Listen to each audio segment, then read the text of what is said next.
Hi. ನಾನು big boss ನೋಡ್ತಾ ಇದ್ದೆ ಆಯಿತಾ. ಈ ವೀಕಲ್ಲಿ ಧ್ರುವ ಅಂತ ಹೇಳ್ತಾನೆ ಅವನಿಗೆ ಮನೆಯಲ್ಲಿ ಇರಲಿಕ್ಕೆ ಇಷ್ಟ ಇಲ್ಲ.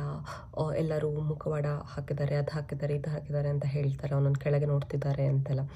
ನನಗೇನು ಅನಿಸ್ತದೆ ಗೊತ್ತಾ, ಅವ್ನು ತುಂಬ ವೀಕ್ ಕಂಟೆಸ್ಟೆಂಟ್ ಮೆಂಟಲಿ. ಇದು ವ್ಯಕ್ತಿತ್ವದ ಆಟದಲ್ಲಿ ಸ್ಟ್ರೆಂತ್ ಅದು ಇದು ಎಲ್ಲ ಹೇಳ್ತಾ ಇರೋದು, ಆಟದ ವಿಚಾರ ಅಲ್ಲ. ವ್ಯಕ್ತಿತ್ವದಲ್ಲಿ ಅವ್ನು ತುಂಬ ವೀಕ್ ಇದ್ದಾನೆ. ಯಾಕಂತಂದರೆ ಒಂದು ಅರಣ್ಯದಲ್ಲಿ ಒಂದು ಭಯಂಕರವಾದ ಸಿಂಹ ಕೂಡ ಇರುತ್ತೆ, ಒಂದು ಸಾಧಾರಣವಾದ ಒಂದು ಮೊಲ ಕೂಡ ಇರ್ತದೆ, ಒಂದು ಆನೆ ಕೂಡ ಇರ್ತದೆ, ಬೇರೊಂದು ಜಿಂಕೆ ಕೂಡ ಇರ್ತದೆ. ಆದರೆ ಎಲ್ಲ ಪ್ರಾಣಿಗಳ ಜೊತೆ ಬದುಕಲಿಕ್ಕೆ ಕಲಿಬೇಕು. ಇವನು ಈಗ ಆಚೆ ಹೋದರೆ ಆಚೆ ಕೂಡ ಎಲ್ಲರೂ ಒಳ್ಳೆಯದಿರ್ತಾರೆ, ಒಳ್ಳೆಯವರಿರ್ತಾರೆ ಅಂತ ಹೇಳಲಿಕ್ಕಾಗಲ್ಲ. ಎಲ್ಲ ಥರ ಜನಗಳಿರ್ತಾರೆ. ಎಷ್ಟು ಅಂತ ನೀನೊಂದು ಕೆಟ್ಟವರಿಂದ ಓಡಿ ಹೋಗ್ಬೋದು. ಆದರೆ ಅಂಥದ್ದೇ ಒಂದು ಜಾಗದಲ್ಲಿ ನೀನು ಹ್ಯಾಪಿಯಾಗಿ ಬದುಕಲಿಕ್ಕೆ ಕಲಿತ್ರೆ ಯಾವ ಜಾಗದಲ್ಲಿ ಕೂಡ ಯಾವ ಥರ ಜನ ಇದ್ದರೆ ಕೂಡ ಅವ್ರನ್ನ ಎದುರಿಸ್ಬೋದು ಅಂತ ಇದು ನನಗನ್ನಿಸ್ತದೆ. ಸೊ ಅವನು ವ್ಯಕ್ತಿತ್ವದ ಆಟದಲ್ಲಿ ಆಲ್ರೆಡಿ ಸೋತಿದ್ದಾನೆ ಅಂತ ನನಗನ್ನಿಸ್ತದೆ.